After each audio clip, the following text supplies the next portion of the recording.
ልብየ በእግዚአብሔር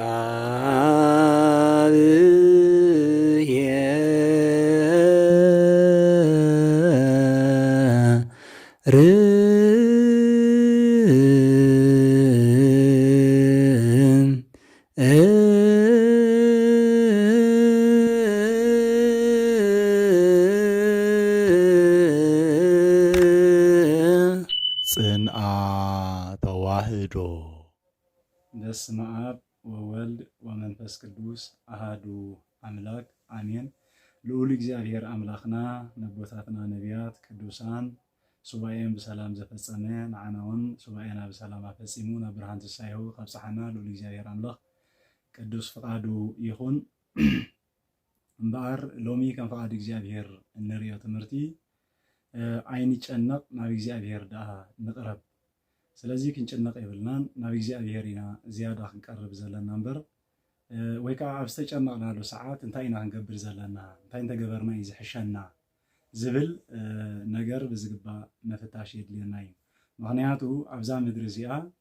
ብዙሕ ፈታኒ ዝኾነ ህይወት፣ ብዙሕ ውረድ ደይብ፣ ብዙሕ ሓያል ዝኾነ ማሕበራዊ ህይወት ከጋጥመና ይኽእል እዩ። ስለዚ ንሕና ክንወስዶ ዘለና ስጉምቲ እንታይ እዩ? እንታይ ኢና ክንገብር ዘለና? መስተጨነቕና ናብ መን ኢና ንኸይድ? መስተጨነቕና ንመን ኢና ንሓትት? መስተጨነቕና ጉዳይትና ምስ መን ኮይና ኢና ንምርምሮ? ንመን ኢና ነማኽር? መን መዛርብትና? ንመን ኢና ንሓቶ? መን ኢኸ ዝምልሰልና? እንታይ ዓይነት መልሲ ኢና ኸ ንነብስና ንደሊ? ወይ እንታይ ዓይነት መድሃኒት ኢና ንደሊ? እቲ ሕማምና እንታይ ምዃኑ ኸ ብምንታይ ኢና ንፈልጥ? ዝብሉ ነገራት በጋባብ ምምልካት የድሊ። ምክንያቱ ንሕና ክርስቲያን ኮይና ከም ክርስቲያን እንነብረሉ ህይወት ክንከደሉ ዝግባአና ኣከያይዳ ኣሎና። ምክንያቱ ክርስቲያን ተባሂልና ኣብዛ ምድሪ እዚኣ ብዙሕ መከራ፣ ብዙሕ ስቃይ፣ ብዙሕ ሽግር ከም ዘለና ተነጊርና እዩ። ምክንያቱ ጎይታና መድሓኒናን ኢየሱስ ክርስቶስ ባዕሉ ኣብዛ ምድሪ እዚኣ ምስ መፀ ኣይተቐበለቶ። ንዑ ዘይተቐበለቶ መሬት ከዓ ወይ ከዓ ዓለም ከዓ ነቶም ንዑ ዝኽተሉ ሰባት ኣዝዩ ካብኡ ብዝገድድ ወይ ከዓ ከቢድ ዝኾነ ስቃይ ከም ዝረኽቦም ባዕሉ ጎይታና መድሓኒና ኢየሱስ ክርስቶስ ንቅዱሳን ሃዋርያት ክነግሮም እንከሎ ኢና ንርኢ። ስለዚ ንሕና ከመይ ኢልና ኢና ማሕበራዊ ህይወትና ዘጋጥመና ሽግር ናይዛ ምድሪ ከመይ ኢልና ኢና ንፈትሖ? ስለዚ ምስ እግዚኣብሔር ዘለና ርክብ፣ ምስ እግዚኣብሔር ዘለና ፍቅሪ፣ ምስ እግዚኣብሔር ዘለና መነባብሮ ከመይ ይመስል ኢልና ሎማዓንቲ ክንርኢና። ምክንያቱ እቲ ዝዓበየ ንሽግርና ይኹን ንጭንቅና መፍትሒ ወይ ከዓ መድሃኒት እግዚኣብሔር ጥራይ ስለ ዝኾነ ማለት እዩ። ኣብ ማቴዎስ ምዕራፍ 11 ቁፅሪ 28 ዘሎ እንተሪኢና ኣቱም ኩልኩም እትፅዕሩ ፀር ዝኸበደኩም ናባይ ንዑ ኣነ ከዓ ከዕርፈኩም እየ ይብለና ማለት እዩ። ስለዚ ኣቱም እትፅዕሩ ፀሩ ዝኸበደኩም ናባይ ንዑ ኣነ ከዓ እንታይ ክገብረኩም እየ ከዕርፈኩም እየ ክብል እንከሎ ኢና ንርኢ። ስለዚ ኣብዛ ምድሪ እዚኣ ፀር ከም ዘሎ፣ ዝኸብድ ህይወት ከም ዘሎ፣ ሽግራት ከም ዘለው ይጥቁመና ኣሎ። ካብኡ ግን ካብዚ ሽግር እዚ ካብዚ ከቢድኩም ዘሎ ፀር ግን ካብዚ ኣጨኒቁኩም ዘሎ ኩነታት ካብዚ ትሰምዕዎ ዘለኹም ዘፍርሐኩምን ነገር ግን ሰላምን ድሕነትን ፍቅርን ክትረኽብሉ እትኽእሉ ቤተይ እዩ። ፍቅሪ ክትረኽብሉ ወይ ከዓ ድሕነት ክትረኽብሉ እትኽእሉ ናተይ ሰላም ናተይ እምነት እሞ ናባይ ንዑ ኣነ ካዕረፈኩም እየ። ኣነ እትደልይዎ ሰላም ክህበኩም እየ። ኣነ እቲ እትደልይዎ ህይወት ክህበኩም እየ። ኣነ እቲ ትኸድሉ መንገዲ እቲ ትድሕንሉ መንገዲ ክህበኩም እየ። ስለዚ እንታይ ግበሩ? ናባይ ንዑ ኣነ ካዕርፈኩም እየ። ኣነ ኣባይ እንታይ ኣሎ? ዘለዓለማዊ ዕረፍቲ ኣሎ፣ ሰላም ኣሎ፣ ድሕነት ኣሎ። ስለዚ ናባይ ንዑ ብለና እንከሎ ንርኢ ማለት እዩ። ስለዚ ንዓና ሽግር ከጋጥመና እንከሎ ምስ ቤተሰብ ክኸውን ንኽእል፣ ምስ ኣሕዋት ክኸውን ንኽእል፣ ኮታስ ምስ ኣከባቢና ዘለው መሳርሕትና ክኸውን ንኽእል። ሽግርና እንተጋጢምና ምስ መን ኢና ንፈትሖ? ንመን ኢና ንሓትት? ናብ ቤት እግዚኣብሔር ከድና ብፀሎት ይኹን ብምኽረ ካህን ይኹን ንእግዚኣብሔር ነቕርበሉ ዲና ሓሳባትና በዝን ተሸጊረ ኣለኹ ኢልና ናብ ቤት እግዚኣብሔር ዲና ንኸይድስ ዋላ ናብዛ ናይ ዓለም ናይ ስነ አእምሮ ናይ ስነ ልቦናን መምህራን ኢና ዝበሃሉ ናይዛ ምድሪ ኢና ንኸይድ ስለዚ ናብ መን ኢና ንኸይድ መማኽርትና መን እዩ መዘራርብትና መን እዩ ምክንያቱ ንሕና ክርስቲያን እንተኮይና ኣብዛ ምድሪ እዚኣ እንኸደሉ ርእሱ ዝኻለ ናትና ክርስቶስ ባዕሉ ዘርአየና መንገዲ ኣሎ ማለት እቲ ክንከደሉ ዘለና መንገዲ እንታይ እንተተባሂሉ ናይ ጎይታናን መድሓኒናን ኢየሱስ ክርስቶስ ባዕሉ ስጋና ለቢሱ ኣብ ምድሪ ተመላሊሱ ዘርአየና ኣካይዳ ዘርአየና መንገዲ ዘለኣለማዊ ህይወት ክንክተል ከሎና እዩ ስለዚ ንዕኡ ንኽተል ኣለና ዲና መገድና ፈሊጥና ኣለና ዲና ኣካይዳና ፈሊጥና ኣለና ዲና እዚ ብዝግባእ እንዳፈተሽናዮ እንተኸይድና ሕማምና ንምፍዋሱ ክጥዕመልና እዩ መጀም ሕማም እንተተፈሊጡ እቲ ሕማም እንታይ ምዃኑ እንተተረዲእካዮ ሽዑ እቶም ሓካይም ወይ ከዓ እቶም ተመራመርቲ ዝበሃሉ መድሃኒት ንኽሰርሕሉ ኣየደንግዮም ወይ ክፈልጥዎን ቀሊል ይኸውን ስለዚ መጀመርታ ክፍለጥ ዘለዎ ሕማም እዩ ነቲ ሕማም ከዓ ክንፍትሾ እንተኮይና ንሕና ኣበይ ኣሎና ኣበይናይ ኩነታት ኣለና ኣበይናይ ቦታ ኢና ዘለና ምክንያቱ ቆላ እንተወሪድካ ዓሶ ሓሚምካ ክትከውን ትኽእል ኢኻ ናብ ከበሳ እንተወፂኻ ቁርሲ ሒብካ ክትከውን ትኽእል እዚ ርዱእ ነገር ክኸውን እንተኽኢሉ ንሕና ከዓ ኣበይናይ መንገዲ ኢና ዘለና ኣበይና ንውዕል ዘለና ምስ መን ኢና ንኸይድ ዘለና መኻይድና ብትኽክል ንፈልጦም ዲና መዋዕልትና ብትኽክል ንፈልጦም ዲና ኣእምሮናን ኣተሓሳስባናን ኣካይዳናን ይፅሎ ከይህሉ ማሕበራዊ ህይወት ካብቲ ስሩዑን መገዲ ዘለኣለማዊ ህይወትን ዝኾነ ኣካይዳ ንወፅእ ከይንህሉ ነፍስና ብትኽክል ኣበያ ዘላ ንፈልጣ ዲና ምክንያቱ ክርስቶስ እንታይ ኢልና ኣሎ ኣብ ዮሃንስ ምዕራፍ 14 ቁፅሪ 6 ዘሎ መገድን ሓቅን ህይወትን ኣነ ኢልና ኣሎ ስለዚ እግዚአብሔር ኣምላኽ ጎይታና መድሓኒና ኢየሱስ ክርስቶስ መገድን ሓቅን ህይወትን ኣነ እንተ ኢሉና ሓደ ክርስቲያን ዝብል ሰብ ኣብዛ ምድሪ እዚኣ ይጭነቕ ኣለኹ ይሽገር ኣለኹ ዝብል እንተልዩ ምናልባት ካብቲ መንገድን ወይ ከዓ ካብቲ ሓቀኛ ዝኾነ ህይወትን ወፂ ክኸውን ክኽእል ኣለዎ ኣብቲ ትኽክል ሓቀኛ ህይወት ዘሎ ሰብ ነቲ መድሃኒቱ ዝረኸበ ሰብ መንገዱ ዝፈለጠ ሰብ ግን ክጭነቕ ኣይክእልን እዩ ምክንያቱ እቲ ዝኸደሉ ዘሎ ኣካይዳ ወይ ከዓ እቲ ዝኸደሉ ዘሎ መንገዲ ዘለኣለማዊ ህይወት ምዃኑ መንገዲ ድሕነት ምዃኑ ተረዲኡ ይኸይድን ይነብርን ስለ ዘሎ ማለት እዩ ስለዚ ኣብዛ ምድሪ ዘሎ ሽግር ነገር ከጋጥመና እንከሎ ርእስና ክንፍትሽ እንተኮይና መጀመርታ ንሕና ዘለናሉ ቦታ ንሕና ዘለናሉ ህይወት ንሕና እንኸደሉ ዘለና ናብራ ከመይ ዘለዎ ኣብ ከመይ ኩነታት ኢና ዘለና ርእስና ፅቡቅ ጌርና ክንፍትሽ ይግባአና ርእስና እንተዘይፈትሽና ርእስና እንተዘይርኢና ብትኽክል ከምቲ ዝበልናዮ ኣብ ድሕነት ክንበፅሕ ኣይክእልና ስቂሉ ጭንቀት ክመፀና እንተኮይኑ ግን ስቂሉ ተፅዕኖ ክመፀና እንተኮይኑ ግን ስደት ሒዝዎ ዝመፅእ ተፅዕኖ ኣሎ ማሕበራዊ ህይወት ሒዝዎ ዝመፅእ ተፅዕኖ ኣሎ እዞም ነገራት እዚኣቶም ናብ ዝባና ክወርዱ እንከለዎ ግን ኣብ ቤት እግዚኣብሔር ወይ ከዓ መፅሓፍ ቅዱስ ነንብብ እንተኮይና እቲ ጥቕሲ ወይ ከዓ ተቃሉ እቲ ንህይወት ዝህበና ነገር ብቐረባ ክንረኽቦ ንኽእል ኢና ንኣብነት ኣብ መዝሙር መበል 55 ቁፅሪ 22 ዘሎ እንተሪኢና ግድፍ ህሊናከ ላዕለ እግዚኣብሔር ወውእቱ ይሰስየከ ስለዚ ፀጋ ጾርካ ናብ እግዚኣብሔር ደርብዮ ንሱ ከዓ ክድግፈካ እዩ ይብለና ጾርካ ናብ እግዚኣብሔር እንታይ ግበሮ ደርብዮ ንሱ ከዓ ክድግፈካ እዩ ስለዚ እግዚኣብሔር ክድግፈና እንተኮይኑ እግዚአብሔር ክረዳእና እንተኮይኑ እግዚአብሔር ንዓና መድሃኒት ኮይኑ ክንረኽቦ እንተኮይና ኣብ ህይወትና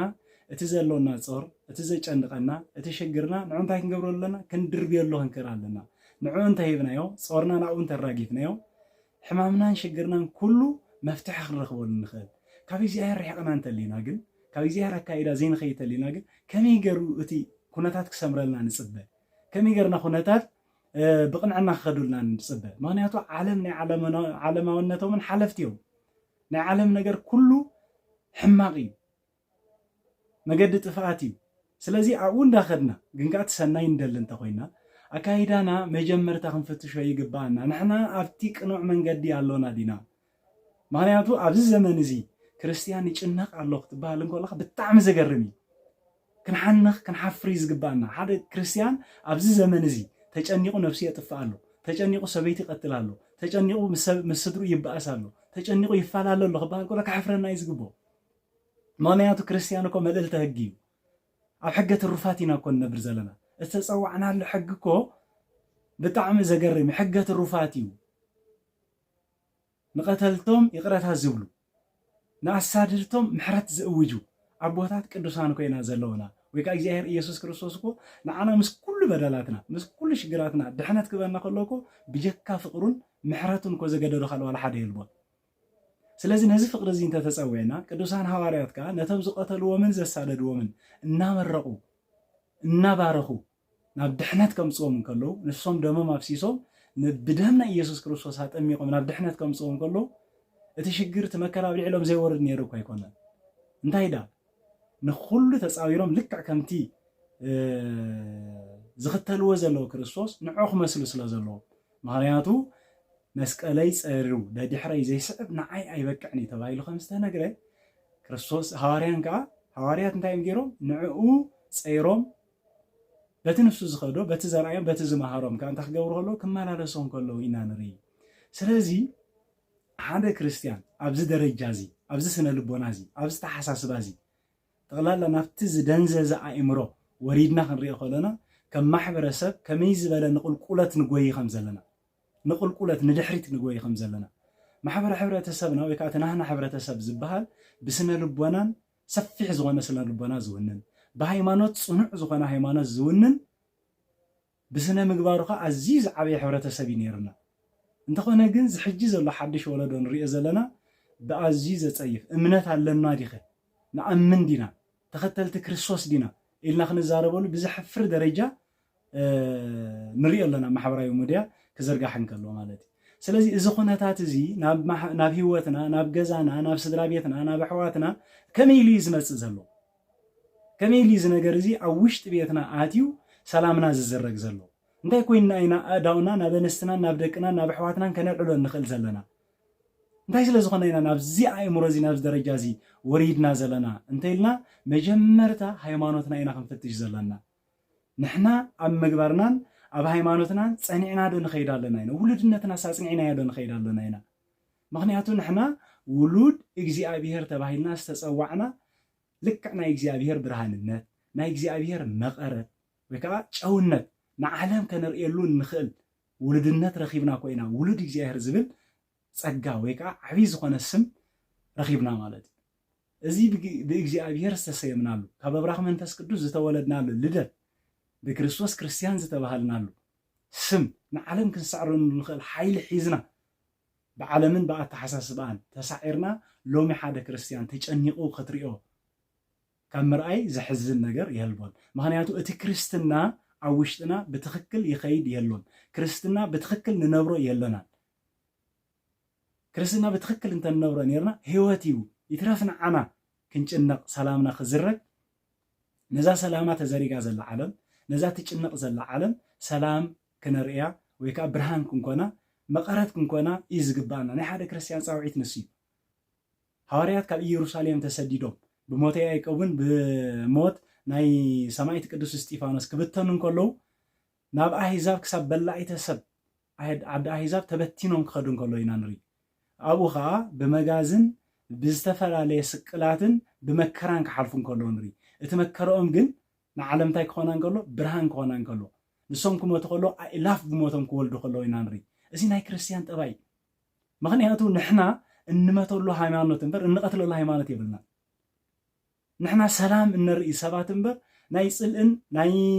ክርክርን ናይ በእስን ኮይና ክንርከብ ካብ ዝሕፍር ነገር የልቦን። ስለዚ እዚ ኩሉ ጭንቂ እዚ ኩሉ ሰላም እዚ ኩሉ ዕግርግር ኣብ ውሽጥና ዝፍጠር ዘሎ እንታይ እንተተባሂሉ ናትና ሓጢኣትና ካብቲ ክርስትናዊ ዝኾነ ጠባይና ወፂና ናብ ምድራዊ ዝኾነ ኣተሓሳስባ ናብ ኣህዛባዊ ዝኾነ ኣካይዳ ስለ ንወርድ ዘለና እዩ። ስለዚ ደረጃና ሓሊና ሃይማኖትና ኣፅኒዕና ከመይ ገርና ክንከይድ ከም ዘለና ክንፈልጥ ይግባአና። ኣብ ኢሳይያስ 59 ቁፅሪ ሓደ ዘሎ እንተሪእና እንሆ ኢድ እግዚኣብሔር ንምድሓን ሓፃር ኣይኮነትን ከይሰምዕካ እዛኑ ኣይፃንዖን እዩ ንዓኻትኩምን ንኣምላኽኩምን ኣብ መንጎኹም ኮይኑ ዝፈላለየኩም ዘሎ ኣበሳኹም እዩ ከይሰምዓኩም ከዓ ኣብ ቅድሜኹም ገፁ ዝሓብኣልኩም ዘለካ ሓጢኣትኩም እዩ ይብለና። ስለዚ እግዚኣብሔር ኣብ ግዜ ጭንቅና ኣብ ግዜ መከራና ኣብ ግዜ ሰላምና ዝዝረገሉ ምሕረት ናይ እግዚኣብሔር ናባና ከይመፅእ ናትና ጸሎት ናብ እግዚኣብሔር ከይዓርግ ኣብ መንጎና ልክዕ ከም ደመና ኮይኑ ልክዕ ከም መጋረጃ ኮይኑ ዝኽልክሎ ዘሎ እንታይ እዩ እንተኢልና ሓጢያትና እዩ ኣበሳና እዩ በደልና እዩ በደልና እንተ ዘይፈሊጥና ኣካይዳና እንተ ዘይፈሊጥና ንዑ ፈሊጥና እውን ከነዕርዮ እንተ ዘይጀሚርና እግዚአብሔር ክሰምዓና ይክእልኒ ማንያቱ እግዚአብሔር ሓቀኛ ኣምላኽ እዩ እግዚአብሔር ቅዱስ እዩ እግዚአብሔር ንጹህ እዩ ስለዚ ነጺህናን ተቀዲስናን ቀኒዕና እናኡ እንተ ዘይቀሪብና ድምፅና ናብ እግዚአብሔር ከመይ ገይሩ ክኸይድ ይኽእል ካብኡ ዓሊና ግብረ ሂሳብ እንዳሰራሕና እግዚአብሔር ከመይ ገይሩ ናባና ከቕንዕ ይኽእል ወይ ምሕረት እግዚአብሔር ናባና ክመፅእ ከመይ ገይርና ንፅበዮ ስለዚ እዛ ናይዛ ዓለም እዚኣ ፃዕርን ናይዛ ዓለም እዚኣ ሽግርን ናይዛ ዓለም እዚኣ መከራን ክመፃና ከሎ ናበይና ክንዕቆብ ዘለና ናብ ቤት እግዚአብሔር ክንጎይ ዘለና ናብ ቤት እግዚአብሔር ክንሃድም ዝግባአና ሰላምና እንታይ ኣብ እግዚአብሔር ቤት እዩ ዘሎ ሰላምና ምስ እግዚአብሔር እዩ ዘሎ ድሕነትና ምስ እግዚአብሔር እዩ ዘሎ ስለዚ ድሕነትና ክንረክብ እንተኮይና ሰላምና ክንረክብ እንተኮይና ናብ መን ከይድ ኣለና ናብ ቤት እግዚአብሔር ነዚ ከዓ ውሽጥና ፈቲሽና ሓጢያትና ተናዚዝና ናብ እግዚአብሔር ከቅርበና ብዝኽእል መልክዕ ነፍስና ኣፅሪና ክንቀርብ ኣለና ሽዑ ናብ እግዚአብሔር ድምፅና እንተኸደ ሽዑ ናብ እግዚአብሔር ኣእዳውና እንተዘርጋሕና እግዚአብሔር ቅሩብ ውእቱ ለየዋህነ ልብ ከም ተባህለ እግዚአብሔር ነቶም ልቦም አንጽሖም ብልውህና ዝቐርብዎ ሰባት እግዚአብሔር ቀረባይ ርሑቕ ኣይኮነን ስለዚ ንምንታይ ንእግዚአብሔር ኣዝዩ ርሑቕ ከም ዘሎ ጌርና ንሓስብ ንምንታይ ብምድራዊ ኣተሓሳስባ ኣእምሮና ምስ መላእናዮ እግዚአብሔር ከዓ ካባና ከም ዝተፈልየ ክንረኽቦ ከም ዘይክእል ጌርና ንምንታይ ንሕና ንሓስብ ምክንያቱ ባዕልና ነዚ ምድራውን ስጋውን ዝኾነ ኣተሓሳስባ እናረኣና እናተመነና ደረጃና ናብ እንስሳዊ ባህሪ ናብ ስጋዊ ባህሪ ዘንቢሉን ወዲቁን ስለ ዝፀንሐ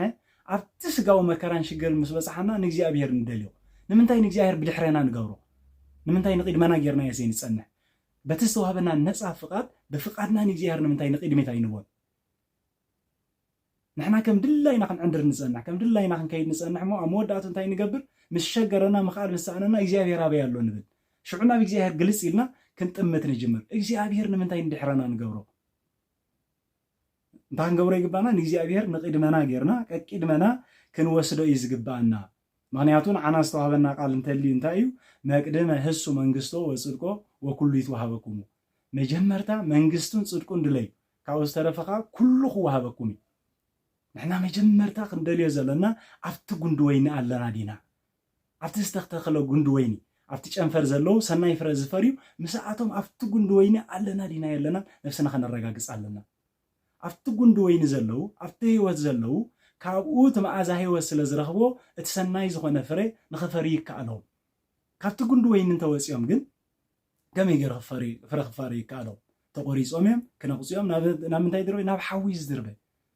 ስለዚ ኩሉ ህይወትና ካብ እግዚአብሔርን ካብ መጽሓፍ ቅዱስን ካብ ቃሉን ደርቢናየ ንጸንሕ ወፂና ንጸንሕ ደሪቕና ንጸንሕ ሞ ሽዑ እግዚአብሔር ከለምልመና ንደሊ ከመይ ገይሩ ክኸውን ንኽእል እዚ እኮ መጀመርታ ኣብቲ ጉንዲ ወይኒ ክንህልለና ክንጥጥዕ እንተኮይና ሰላምና ክርኢ እንተኮይኑ ናህና ፅገ ፈሪ ክርኢ እንተኮይኑ ኣብ ጉንዲ ወይኒ መጀመርታ ክንህልለና ስለዚ ሰላምና ኣብ መን እዩ ኣብቲ ጉንዲ ወይኒ ዝኾነ ኢየሱስ ክርስቶስ ኣብኡ እዩ ዘሎ ስለዚ ናብኡ ኢና ክንምለስ ዘለና ናብኡ ኢና ክንጥመት ዘለና ምክንያቱ ንሕና ኣብ ሰማያት ሃገርና ኣብ ሰማያት እንተኮይና ሃገርና ከመይ ጌርና ናብ ምድራዊ ነገር ንጥምት ነታ ሰማያዊት ዘላ ቤትና ተስፋና እናጽናዕና እምነትና ሓሊና ነታ ሰማያዊት ቤት ዳ ክንጽበ ኣለና እምበር ብምድራዊ ዝኾነ ኣተሓሳስባ ብምድራዊ ዝኾነ ኣካያይዳ እናኸድና እንዳተመላለስና መወዳእቱ ናብ እግዚአብሔር ሃንድ በተመሊስና ከዓ ምሸገረና ኣበይ ኣለኻ እግዚአብሔር ከሓቀኛ ኣምላኽ ንጹህ እዩ ቅዱስ እዩ እንታይ ክንገብር ኣለና ክንንሳሕ ኣለና ነፍስና ክንሓጽብ ኣለና ነፍስና ክንፍትሽ ክንክእል ኣለና ስለዚ ዘጨንቀና ነገር ኩሉ ካብ ጥቃና ርሒቁ ሰላምና ክንረክብ እንተኮይና እንታይ ክንገብር ኣለና ናብ እግዚአብሔር ክንቀርብ ኣለና ስለዚ ኣብ ሰማያት ሃገርና እንተኢልና ኣብዛ ምድሪ ዘላ ሃገርና ቤተ ክርስቲያን እያ ኣብ ሰማያት ዘላ ሃገርና ከዓ ኢየሩሳሌም ሰማያዊት እያ እዛ ምድሪ ዘላ ነቶም ጉዕዞኦም ዘይወዱ ኣብ ጉዕዞ ዘለው ክርስቲያን እንታይ ትገብር እያ ብንስሓ እናሓፀበት ብቅዱስ ቁርባን እናኽበረት እትንከባኸብ ናብ ፍፅምና እተብፅሕ ኣምባሳደር ወይ ከዓ ኤምባሲ ናይ ክርስቶስ ናይ ሰማያት እያ ስለዚ ኣብዛ ቤት እዚኣ ኣለና ዲና ናይዛ ቤት እዚኣ ዜጋ ዲና ንሕና እኮ ብመሰረቱ ካብ ሰማያት ተሰዲድና ዝመፃና ደኣ እምበር ናይ ምድሪ ደቀባት ኣይኮንናን ንሕና ዘለኣለማውያን ሰማያውያን ኮይና ናይ ሰማያት ዜጋ ኮይና ንክንነብር ዝተፈጠርና ኢና ብሓጢያትና ብውድቀትና ግን ተሰዲድና ዝመፃና ቦታ كم زل عالماو بتا كم زتقمنا كم زربحنا غيرنا جنانا يمدراو نجرنا حسب انتلينا مخاب دحنا زرخبنا بتنقت ويكا مسؤو ميتنا خاب حاتيات زرحقنا سباتنا لومي كاب حاتيات رحقنا ندحنت ان نبر سباتنا እናበልና ግን ካነ ዓለም ነገር እናተሰሓብና በዓለም እንመላለስ ሰባት እንተኮይና ሰላምና ከመይገርና አንረኸው ንኽእል ምክንያቱ ናይ ሰላምና ምንጪ መኒ እግዚአብሔር ናይ እግዚአብሔር ድሕነት እንረኽበሉኻ ኣብ ቤተ ክርስቲያን ናይ እግዚአብሔር ድሕነት ወይ ከዓ ናይ እግዚአብሔር መንገድን ሓቅን ህይወትን ዝኾነ ስርዓት እንረኽበሉኻ መጽሓፍ ቅዱስ እዩ ስለዚህ ከም መጽሓፉ ከም ቃሉ ቤተ ክርስቲያኑ ኸይድና ምስጢራቱ ዘይንሳተፍ እንተኮይና ምስጢራት ሕብረት ዘይብልና እንተኮይኑ ከመይገርና ነገር ድሕነት ንጽበ ማንያቱ ክንድሕን እንተኮይና ምስኡ እንታይ ክህልወና ኣሎ ሱታፊ ክህልወና ኣሎ ሚስቲካል ዩኒየን ምስጢራዊ ሕብረት እንተሊና ጥራይና ንሕና ጸጋ በዲበ ጸጋ ትጸጋና ብትሩፋትን ብምግባርን ዳዓበየ ናብ ጽነጽሮተ ስሉስ ቅዱስ ወይ ከዓ ናብ ፍጻሜ ክነብጽሖ ንኽእል ወይ ከዓ ናይዚ ዓለም እዚኣ ጉዕዞና ብሰላም ክንፍጽሞ ንኽእል ብዓብይኻ እቲ ሰላምና ክምለሰሉ ዝኽእል ኣብዚ ስፍራ እዚ ኣብዚ ምስጢራዊ ሕብረት ናይ ቤተ ክርስቲያን ኣብዛ ዝረአይን ዘይረአይን ብምስጢር ዝሳተፉላ ቅዱስ ቤተ ክርስቲያን ህልዋን ዲና ኣብኡ ኣለና ዶ ነፍስና ሳኡ ንረኽባ ዲና ምክንያቱ ንሳያ ንዓና ኣብኡ ከም ዘለና ወይ ከዓ ኣብ ስርዓት ናይ ቤተ ክርስቲያን ኣብ ቤተ ክርስቲያናዊ ኣብ ክርስቶሳዊ መንገዲ ከም ዘለና እንረጋግፀላ ቤተ ክርስቲያን እያ ስለዚ ናብ ቤተ ክርስቲያን ከይድና ሽግርና ንጉሕፈ ዲና ሽግርና ንእግዚአብሔር ንነግሮ ዲና ሽግርና ምስ እግዚአብሔር ዲና ንዘራረበሉ ኣጸቢቕና እንታ ክንገብር ይግባና ነፍስና ክንፍትሽ ይግባና ኣብ ዮሐንስ 14 ዘሎ እንተሪእና ብስመይ ዝኾነ ነገር እንተለመንኩም ኩሉ ክወሃበኩም ስለዚ ንመኒና ንሓትት ንሕና ኣቦለና ኣቦ ኢልና ንጽዋዕ አንተ ኣቡነ ወአንተ እመ ኢልና ጸዊዕና ክንልሙነ ንኽእል ክምግበና ዝኽእል ክሕሉ ዝኽእል ከናብ ዝኽእል መጋብን ናዛዝን እግዚአብሔር ኣሎና ስለዚ ሰላምና ዝህበና እግዚአብሔር እንተሎና ንልሙነ ዲና ንጽውዕ ዲና ምክንያቱ እንተለመንኩም ኩሉ ክወሃበኩም ብስሙ ዘበለ ስለዚ ብስሙ ጸዊዕና እቲ ዘለውና ሽግር እቲ ዘለውና ዘጨንቀና ነገር ናብ እግዚአብሔር ንድርብየ ዲና ንእግዚአብሔር ሕሊፍና ንህቦ ዲና እዚ ነገር እዚ እንተገበርና እግዚአብሔር እንተገበረልና ይኽእል ከምልሰልና ይኽእል ስለዚ እቲ ኩሉ ንዓና ዘጨንቀናን ኣብ ውሽጥና ኮይኑ ሰላምና ዝዘርግ ነገር እንተልዩ ናብ እግዚአብሔር ብስሙ ነቕርቦ ኩሉ ነገር ከዓ ክወሃበና እዩ ማለት እዩ ስለዚ ኣብ ሉቃስ ምዕራፍ 12:22 ዘሎ እንተሪእና ከዓ ከምዚ ይብለና ንደቂ መዛሙርቲ ድማ በሎም ካብ ምግቢ ህይወት ተዓቢ ካብ ክዳን እውን ስጋ ይዓቢ እዩሞ ስለዚ ንህይወትኩም ብእትበልዖ ወይስ ንስጋኩም ብእትክደንዎ ኣይትጨነቁ እብለኩም ኣለኹ ስለዚ ንሕና ብምንታይ ኢና ንጭነቕ ዘለና ሓደ ክርስቲያን ብምንታይ ክጭነቕ ዘለዎ ንሕና ከም ጭንቂ ኣብ ቅድመና ከነቐምጦ ዘለና እንታይ እዩ ንሕና ንዘለኣለማዊ ህይወት እትጸዋዕና ኣብዚ ምድሪ ግዝያዊ እንነብር ዘለና ምስ ክርስቶስ ንኽንከውን ናብ ዘለኣለማዊ ህይወት ንኽንከይድ እንናፍቕ ዘለና ሰባት ኢና ከም ቤተ ክርስቲያናዊ ዕላማ ማለት እዩ ስለዚ እንጭነቐሉን ዋጋ እንኸፍለሉን ወይ ከዓ እንደኽመሉን ዘለና ምስ ስድራ ቤትና ምፍልላይን ሽግራትን ዝፈጥረልና ዘሎ ስለ ስጋውን ወይ ከዓ ስለ ልብሳውን ስለ መሬታዊ ዝኾነ ንብረት ንጭነቕ እንተሊና እዚ ክርስቲያናዊ ጠባይ ኣይኮነን እዚ ናይ ሰይጣናዊ ወይ ከዓ ናይ ምድራዊ ሓላፊ ብዝኾነ ንግዚኡ እንዳሽካዕለለ እንዳተዓሻሸወ ኣጽኒሑ መወዳእቱ ናብ ሞት ዝወስድ እናዘናግዐ ብምድራዊ ነገር ካብ ዘለኣለማዊ ነገር ዘርሕቕ እዩ ስለዚ ናህና ጭንቂ እንታይ እዩ ስለቲ ሰማያዊ ነገር ድዩ ስለ ሰናይ ነገር ኣብ ሓጢኣት ነገር ንኸይንሳተፍ ዲና ተጠንቂቕና ንኸይዘለና እንጭነቕ ወይ እንታይ እዩ ዘጨንቐና ብምንታይ ኢና ንጭነቕ ዘለና ክንፈልጥ ይግባአና ነዚ ነገር እዚ ስለ ሰማያዊ ዘለኣለማዊ ህይወት ዘለና ነገር ኣብ ውሽጥና ሰፊሕ እንተኮይኑ ኣብ ምድሪ ወይ ከዓ ኣብ ከባቢና ኣብ ዙርያና ካብ ዘለዉ ቤተሰባዊ ይኹን ማሕበራዊ ህይወት ንዓና ከዕንቅፈና ዝኽእል የለን እቲ ሽግር ግን ነቲ ዘለኣለማዊ ህይወት ዝኾነ ቃል ወይ ከዓ ነቲ ዘለኣለማዊ ህይወት ዝኾነ ተስፋና ናይ ሰማያት ሙሉእ ብሙሉእ ዘንጊዕና ኣብ ምድራዊ ኣተሓሳስባና እሞ እምሮና ንድርብዮ መወዳእትኡ እዞም ነገራት እዚኣቶም ክንስእኖም ከለና ካባና ክረሕቁ ከለዉ ጭንቀት ኮይኖም ይመፁ ማለት እዩ እቲ እግዚአብሔር ገንዘቡ ዝገበረ ወይ ከዓ ኣብ ቤተ ክርስቲያን ስፍራኡ ዝገበረ ሰብ ግን እቲ ኣብ ምድሪ ዘሎ ነገር ብሙሉእ ክሓዲግዎ እንተኸደ ክጭነቕ ኣይክእልን እዩ ከም በዓል ኣቦና እዮም ማለት እዩ እቲ ተዋሂብዎ ዝነበረ ኩሉ ሃብትን ክሳብ ውሉዱ ከይተረፉ ሓዲጎም ክኸዱ እንከሎ እግዚአብሔር ሃበ እግዚአብሔር ወሰደ ክብል እንከሎ ኢና ንርኢ ስለዚ ናይ እግዚአብሔር ሰብ ምስ እግዚአብሔር ርክብ ዘለዎ ምድራውያን ነገራት ካብኡ ክፍለዩ እንከሎ ምድራውያን ነገራት ብፈተና ክመፅዎ እንከሎ ኣይጭነቕን እዩ ምክንያቱ ትዝዓብየ ናይ ድሕነት ናይ ተስፋ ናይ ሰላም ዝኾነ ኣምላኽ እንታይ ገይሩወይ ፀግዑ ስለ ዝገበሮ ስለዚ ንሕና ካብ ጭንቂ ካብ መከራ ካብዚ ናይዛ ምድሪ ዝኾነ ኣተሓሳስባ ውዱቕ ዝኾነ ኣተሓሳስባ ክንወፅእ እንተኮይና ዝለዓለ ሰማያዊ ዝኾነ ተስፋ እቲ ዝተዋህበና ኣብ ኣእምሮና ገንዘብና ዝገበርና ብኡ ዝተኣመና ዘለዓለማዊ ተስፋ ዘለና ኩሉ ብዚ ምድሪ ዘሎ እኳ እንተሰኣና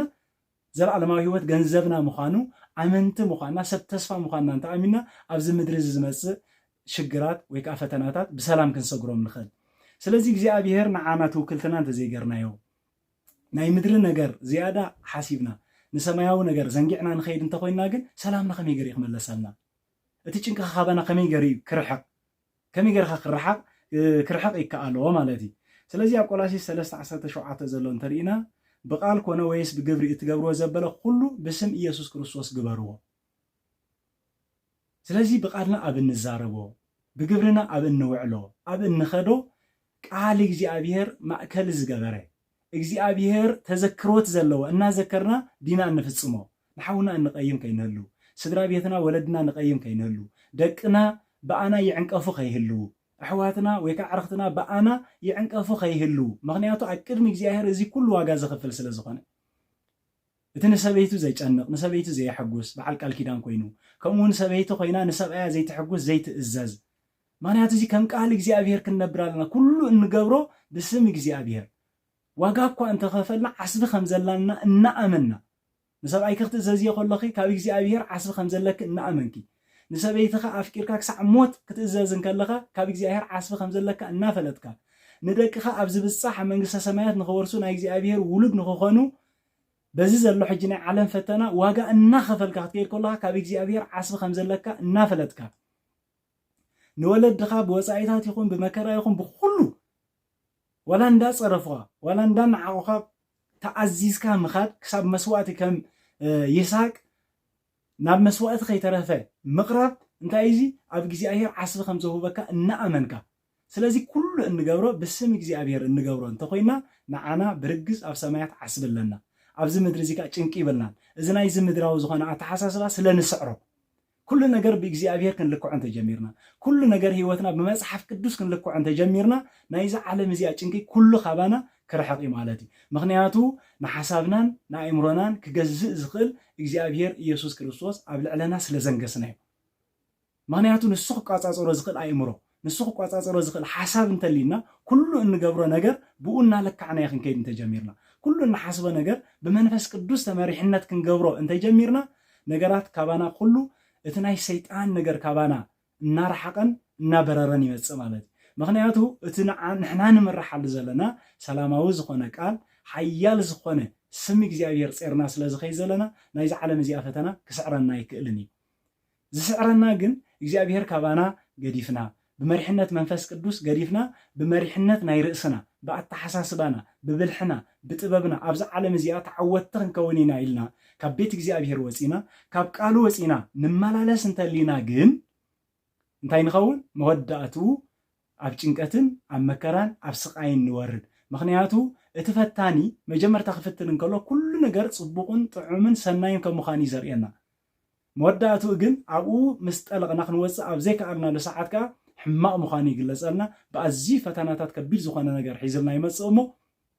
ካብቲ ማዕሙቕ ዘእተወና ሽዑ ዘውፃና የልቦን أو دربنا يسترف مالتي مس እግዚአብሔር እንተኮንና ግን ወላካ ሞት እንተመፀ ወላካ መከራ እንተመፀ ወላካ ሽግር እንተመፀ ናመኒና ናብ እግዚአብሔርና ንኸይድ ምክንያቱ ሞቶ መሰለ ጻድቃን እረፍቶም ይእቲ ስለዚህ ጻድቃን ክሞት እንከሎ ደስ እናበሎም እዮም ዝኸዱ ምክንያቱ ጉዕዞኦም ጉዮኦም ዝዕርፍሉ ወይ ከዓ ዝውድኡሉ አጋጣሚ ስለ ዝኾነ ሞት ንቅዱሳን እንታይ ወፍናዊ ህኒ ሎሞ ዘእግዚአብሔር ውእቱ ጎደና ናይ ሞት ናብ እግዚአብሔር ዝወስድ እዩ ንቅዱሳን لكعنتهم بحياتنا بعالمنا علامونات زصنحوا نايموت موتي معناتنا بصلمات زخدلي ابزي بسغا حغوسن كعندورن كم دلاي لبون كخدو صنيحهم موداتونا بصلمات زخدلي نقدوسان جن بمكران بچنقن كحلفو سلازصنحوا انتاي عرفتومي